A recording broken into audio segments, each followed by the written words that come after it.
Kayo nagsabi, ha? O eto pa, mga bossing, si Baste din, oh. Oh, Baste, pero yung totoo, ang inaabangan namin sa iyo talaga, yung sampal mo kay General Torre, hanggang ngayon wala pa din. Dami mo na sinabi hanggang ngayon, wala pa din, ano? Sabi ni PBBM lang malakas, bakit ba ang OA nila? Eh mga OA din kasi yung mga ano nila eh, supporter nila. 'Di ba?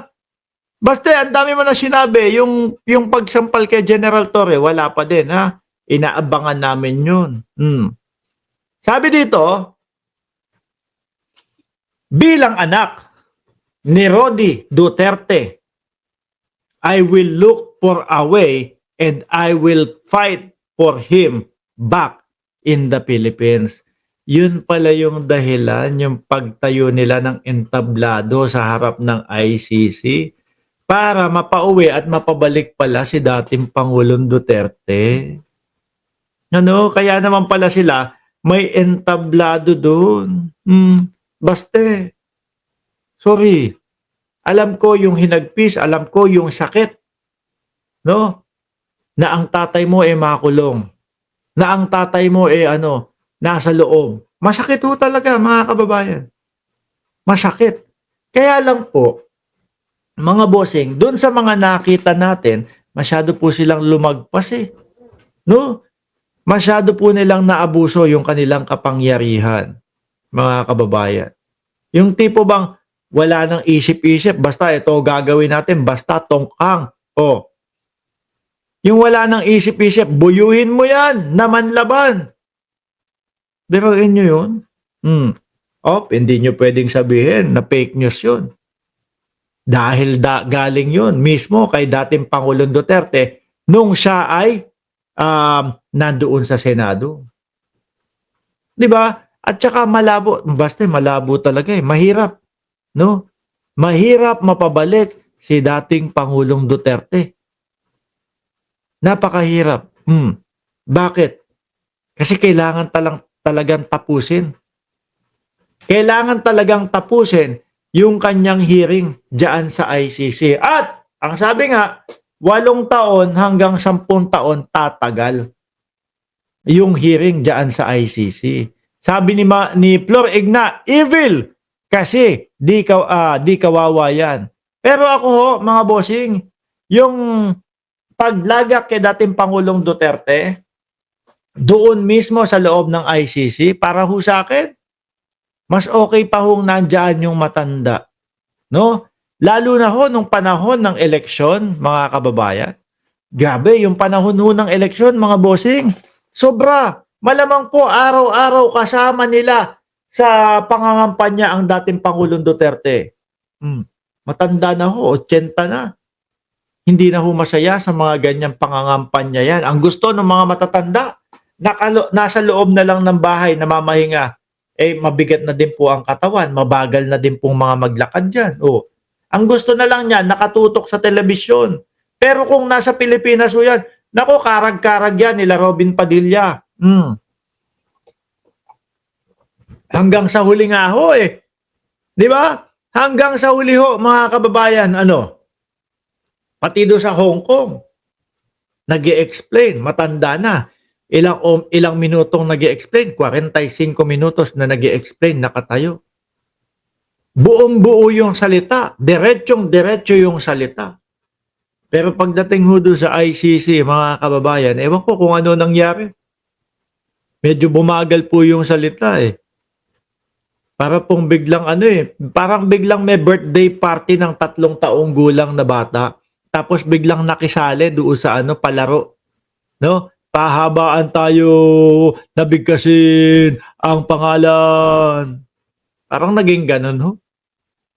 Baste, kung ganun ang magiging ganun ang gagawin lagi ni dating Pangulong Duterte, parang sumali doon sa pahabaan ng pangalan, lalong tatagal. Lalong tatagal ang paglilitis sa kanya, paghihiring. Kada nakikita na ganun hinto muna natin to, mukhang hindi na kaya ni Duterte.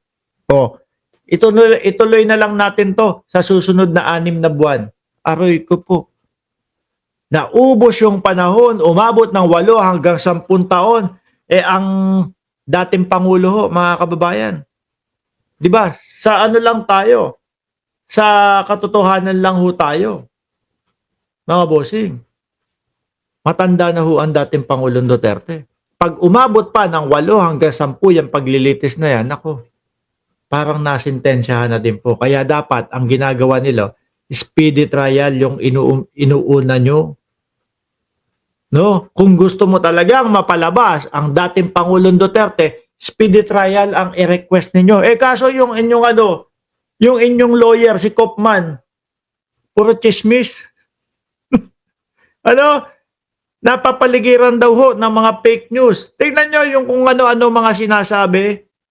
Oh, ngayon po, puro halos lahat ng sinasabi ni Harry Roque, yun din ang sinasabi ni Kopman.